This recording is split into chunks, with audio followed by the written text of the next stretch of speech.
Super Smash Bros. Is a defining series, and a keystone of pretty much any Nintendo console since its conception on the Nintendo 64. This once humble fighting game featuring some of Nintendo's most iconic characters has since then spiraled into a massive series that now features characters from all over the video game industry. It brings them together for a unique gathering that pays homage to each character that has ever been given the honor of being included.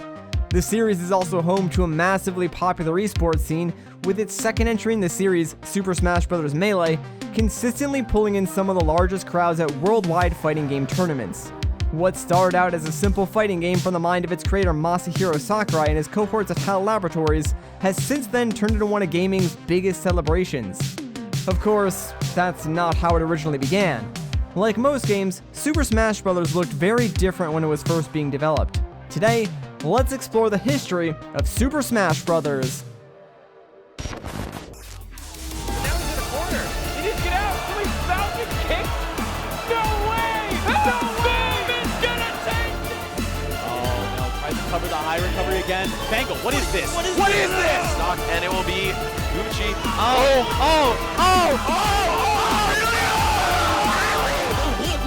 This is looking amazing for Nairo.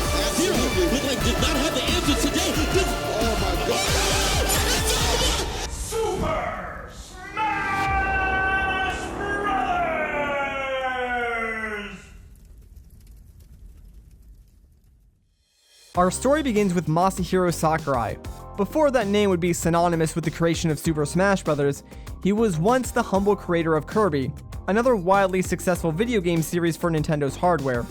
In 1998, Sakurai was working for HAL Laboratories, slowly making progress on the next installment of the Kirby franchise. Although development at HAL took up a lot of his time, Sakurai was passionate about game design, and he had a brilliant idea for a new game. At the time, fighting games were a huge deal, mostly still being played in arcades by the avid and competitive fan bases. But Sakurai noted that a lot of these games appear to be daunting for casual audiences, oftentimes leaving them out of the fun because they wouldn't stand a chance against the more seasoned players. With that realization, his mind was made up. Sakurai would create a fighting game that would not only capture the spirit and fun of the arcade games, but bring that to a home console while also making it accessible for both hardcore and casual players alike. Sakurai began to work on his new fighting game concept over the weekends when he wasn't already working for HAL, but he eventually realized that he needed some help. And who better to ask than legendary programming wizard, and at the time his boss, Satoru Iwata. Iwata was already in the process of looking for new games that could potentially take advantage of the Nintendo 64's analog stick and the console's native 4-player support. Sakurai's fighting game project seemed like a perfect fit. The two began working together, and soon enough a playable prototype was finished. At this point, the game was called 4-Player Battle Royale. Thankfully, this name wouldn't stay for very long, and it was soon after changed to another temporary name, Dragon King, the fighting game. In this state, the game featured generic fighters with no real personality or character. The game was fun to play, but Sakurai noted that it lacked the appeal of other arcade fighters. The lack of an established look and setting with well-defined characters made the game seem too bland and boring. It just wasn't exciting or enticing enough for Sakurai. Because HAL worked closely with Nintendo, and Iwata already had a good relationship with the likes of fellow game designer Shigeru Miyamoto, Sakurai urged Iwata to ask Nintendo to allow them to use characters and settings from various Nintendo properties in their fighting game. At first, Nintendo wasn't interested in the idea and shut it down almost instantly. Not wanting to disappoint his friend, Iwata didn't initially tell Sakurai that Nintendo shot the idea down. Instead, the two continued development of the game and began inserting Nintendo characters without the company's permission or knowledge. Once a new prototype was finished, Iwata and Sakurai pitched the game to Nintendo for a second time, not really knowing how the company would react. To the relief of both of them, Nintendo loved the idea and approved the use of their characters and greenlit the game. With Nintendo's blessing, Sakurai now had a full cast of interesting characters and unique locales for them to duke it out on. The game was finally starting to come together. The name was again changed, but this time to the title we all know it by today, Super Smash Bros. The next step was marketing the game. Although fighting games were popular at the time, market research showed that Japanese audiences weren't all that interested in seeing the likes of Mario shoot fireballs at Link. So to help promote the game and gain interest, Nintendo launched the original Smash Dojo, a website that helped explain some of the game's mechanics and introduce some of its unique features. And well, it worked. On January 21st, 1999, Nintendo would release Super Smash Bros. Exclusively on the Nintendo 64 to the Japanese market. The game sold far better than anticipated, so much so that Nintendo localized the game for North America in just about 3 months. Releasing on April 26 that same year, Super Smash Bros. Was an instant hit in North America. Of its over 5 million worldwide sales, 3 million of those were in North America. Due to this massive success, Super Smash Bros. Became the 5th best-selling game on the Nintendo 64. The game's success was no doubt because of its simplicity and replayability. With precise controls and a cast of fighters with unique movesets, players of all skill levels were able to quickly find someone who fit their playstyle. Featuring a somewhat unorthodox way of displaying damage through a percentage instead of a health bar, and scoring players on how many stocks or KOs they've gotten, the game managed to separate itself from other fighters. Not to mention a slew of randomly spawning Nintendo-related items that can be used by or against you helped make Super Smash Bros. Appeal to everyone. Although the game doesn't feature much in terms of single-player content, and only a few unlockable stages and characters, the game has stood the test of time, due primarily to just how much fun can be had with the game's multiplayer. What started out as Sakurai's personal side project turned into a bestseller, and it was an absolute must-have for anyone who owned a Nintendo 64 at the time.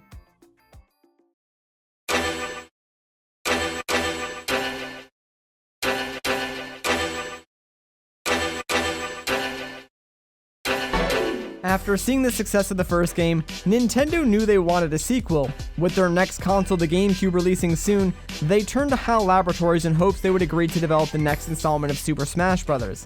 Thankfully, they agreed, and Masahiro Sakurai was once again appointed as the game's director. Sakurai wanted his sequel to have it all, featuring orchestral music, new characters, new stages, new modes, minigames, and a plethora of extra options, as well as collectibles such as trophies, meant that this game would put the original to shame. Even third-party developers wanted in on the action. Hideo Kojima, creator of the Metal Gear Solid franchise, asked Sakurai if he would put Solid Snake into the game. Unfortunately, this request came too late into the game's development, and Sakurai wouldn't have had enough time to complete a new fighter before release. Speaking of, Nintendo went all out with its announcement. They hired several studios to make a cinematic CG trailer for the game to show off at E3 2001, which would later turn out to be the opening cinematic for the game itself. Everyone from players to the press were getting excited for this new iteration of Smash. The game looked absolutely amazing.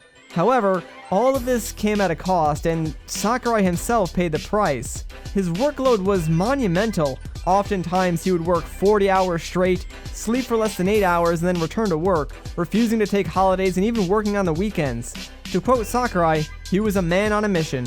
Development took its toll, but the result was one amazing game. Super Smash Bros. Melee released for the GameCube on November 21st, 2001 in Japan, and was an instant success.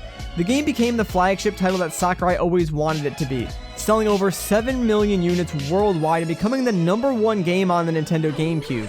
Critics and players agreed that Melee was the pinnacle of Super Smash Bros. With the extra power and capabilities of the Nintendo GameCube combined with Melee's fast-paced gameplay and tight controls, it really upped the ante over its predecessor. Although multiplayer was still very much the main focus of the game, single player got a pretty extensive overhaul as well. The introduction of Adventure Mode, which featured some amount of platforming and a loosely tied together plot, was a warm welcome to players who wanted some variety. Even the addition of little mini-games like the ones to collect trophies or fan-favorite home run contests were all additions that not only began in Melee, but helped make the game feel like so much more than just another fighting game. Melee didn't hold anything back. It was a full, well-rounded gaming experience from start to finish, and is a masterpiece in its own right. Super Smash Bros. Melee has a legacy that extends past the life of the GameCube. It's with this title that the competitive scene for Super Smash Bros. Really started to flourish. In 2004, Major League Gaming added Melee to its tournament roster, and as of recent, it's become a main feature in the Evolution Championship Series, an annual fighting game tournament often referred to as EVO for short. There, Melee can often be found pulling in some of the highest viewer counts of the entire tournament, proving once again that Sakurai created a game that has stood the test of time. Melee's tight-knit community continues to support and play the game to this day. There's even a full feature-length documentary series featuring some of the most notorious names in the competitive scene from both past and present, which was completely funded and produced by the game's avid fans. Super Smash Bros. Melee is truly a one-of-a-kind experience that you won't find anywhere else. After Melee, Sakurai returned to his normal duties at HAL Laboratories, but that's when issues started to arise. Sakurai began to feel like there was a disconnect between game developers and the players. He had different ideas about what players would want to see in games and how they should be made. He felt this disconnect was causing the game industry to become desperate. His solution for this was to leave HAL Laboratories and start his own company, Sora Limited. Here, Sakurai would be free to work as a freelance game designer and work with a variety of game developers and designers instead of being limited to just the same group of people over and over again. In turn, this would hopefully help Sakurai fix that disconnect he saw growing in the industry. However, once Sakurai left HAL, the only question on everyone's mind was, what does this mean for the future of Super Smash Bros.? After Melee's release and Sakurai's departure from HAL, the future of Super Smash Bros. Was seemingly unknown. Satoru Iwata, Sakurai's previous boss from HAL, had since become the president of Nintendo in Japan, and they were getting ready to release their next home video game console, the Nintendo Wii. At E3 2005, Iwata made the announcement that the company was interested in creating a new Super Smash Bros. Game for this system. A surprise to everyone, including Sakurai, who was attending the event. As the story goes, Iwata eventually did sit down with Sakurai after the initial announcement, and once again asked him to take lead on the game's development.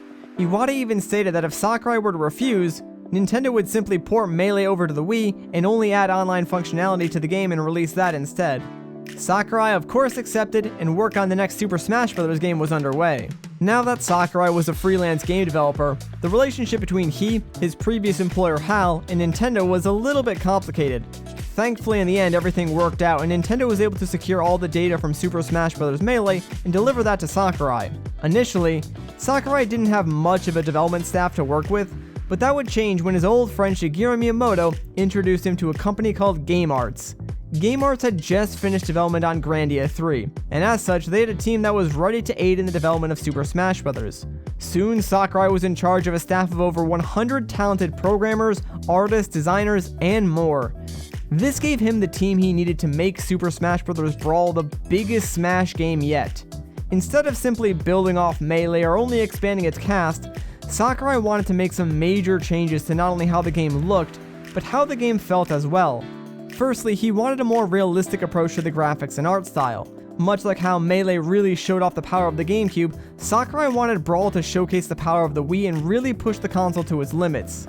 Secondly, Sakurai felt that Melee was, in his own words, too hard, and he wasn't a fan of how competitive the game had become. Remember, Sakurai's initial concept for the original Super Smash Bros. Came from his desire to make a fighting game that was simple to pick up and play for anyone of any skill level. As such, Sakurai made adjustments to the physics engine and gameplay to make things more accessible to newer players. And of course, the game also featured brand new characters and stages.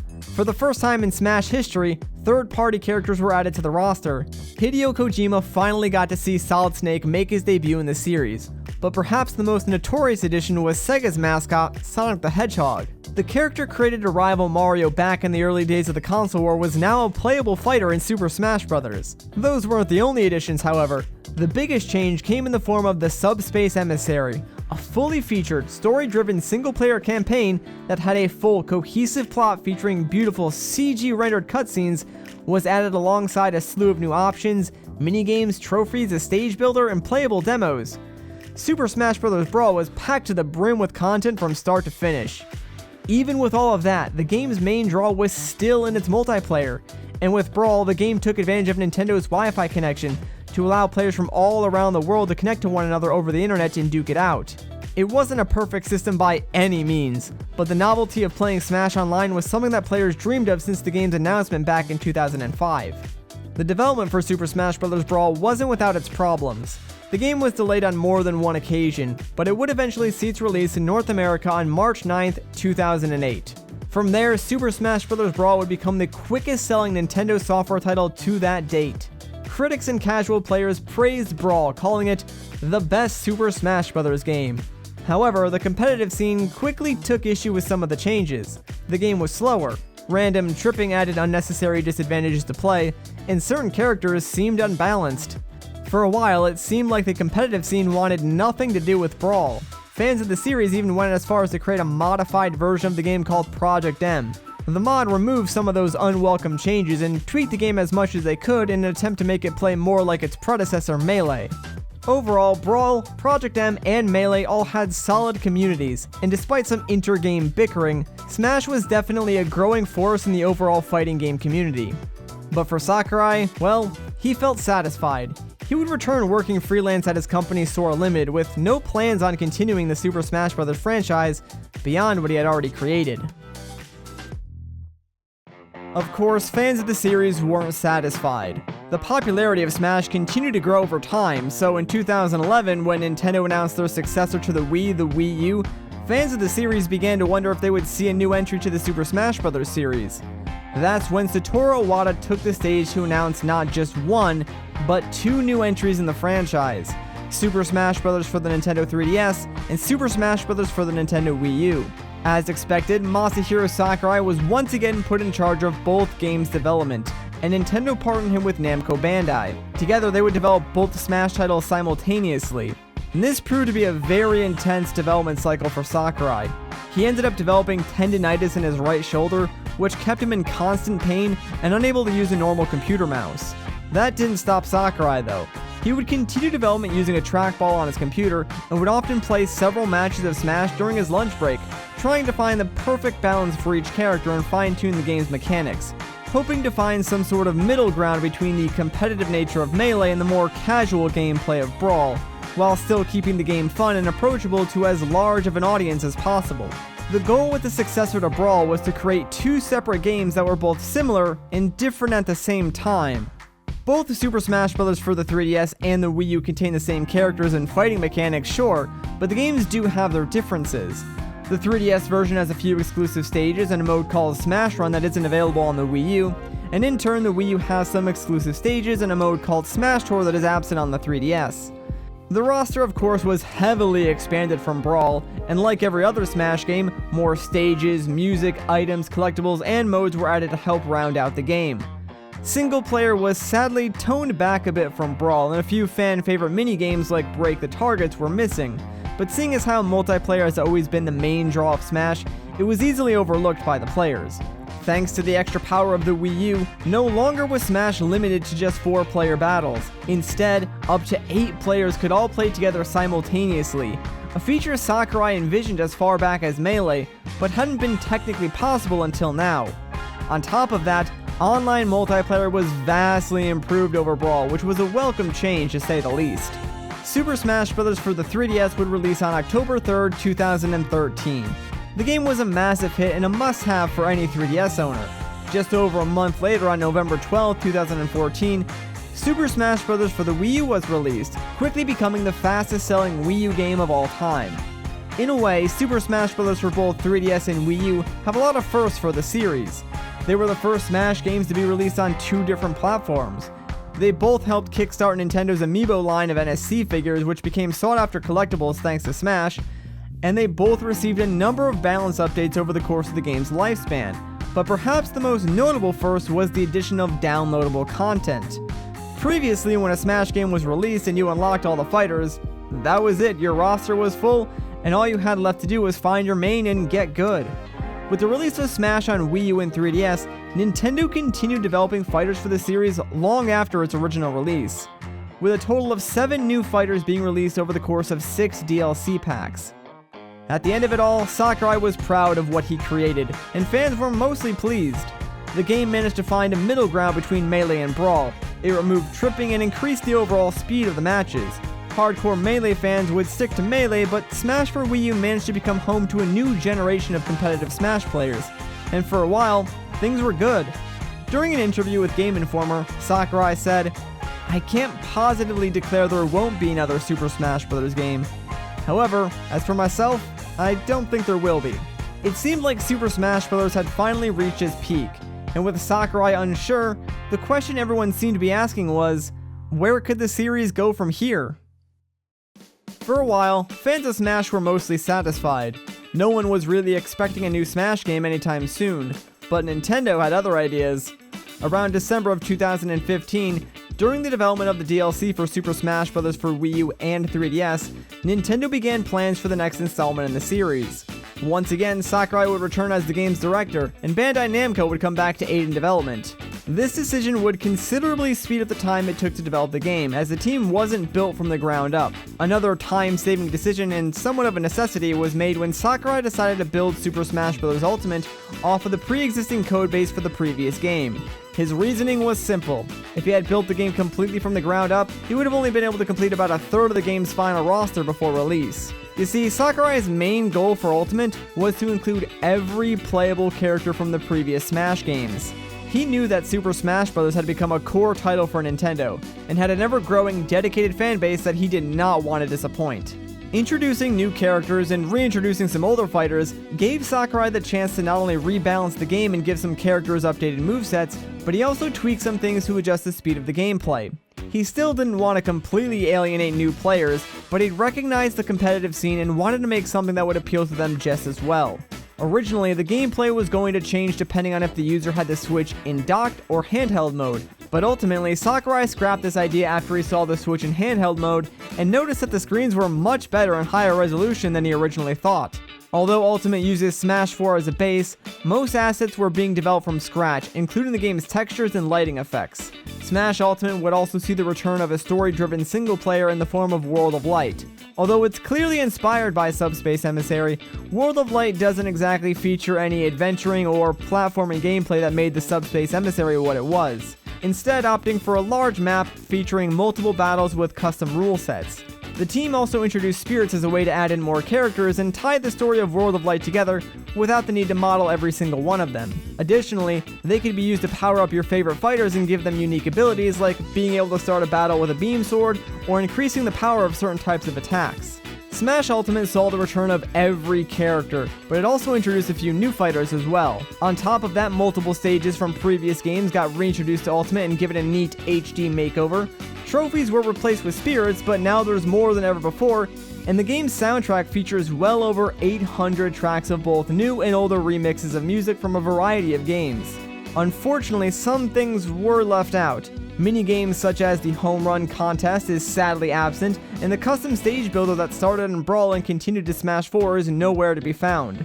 But the claim to fame for Smash Bros. Has always been its multiplayer, and with its largest roster yet and a huge selection of stages to choose from, ways to customize matches, and even music to listen to while playing, it's hard to be really disappointed with what we got. Releasing on December 7th, 2018, Super Smash Bros. Ultimate released to critical acclaim. It was the most pre-ordered game for the Nintendo Switch and became the fastest-selling Switch title.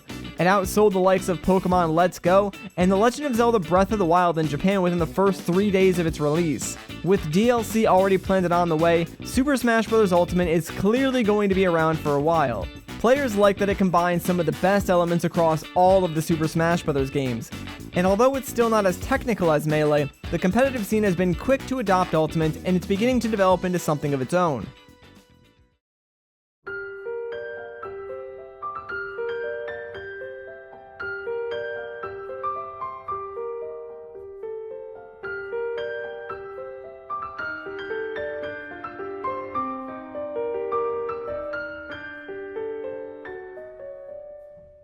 "20 years ago, Masahiro Sakurai started out with an idea, and since then it's blossomed into one of Nintendo's most infamous core titles for any of their consoles. From its original release on the Nintendo 64 to Melee, Brawl, 3DS and Wii U, and finally Ultimate, Super Smash Bros. Has been the product of one man's desire to create something enjoyable for everyone.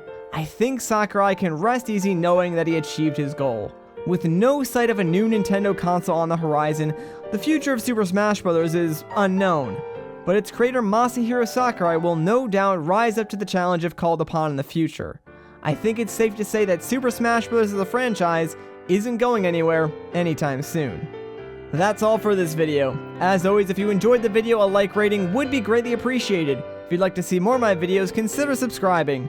Once again though, my name is Matt, thank you so much for watching, and I'll catch you in the next one.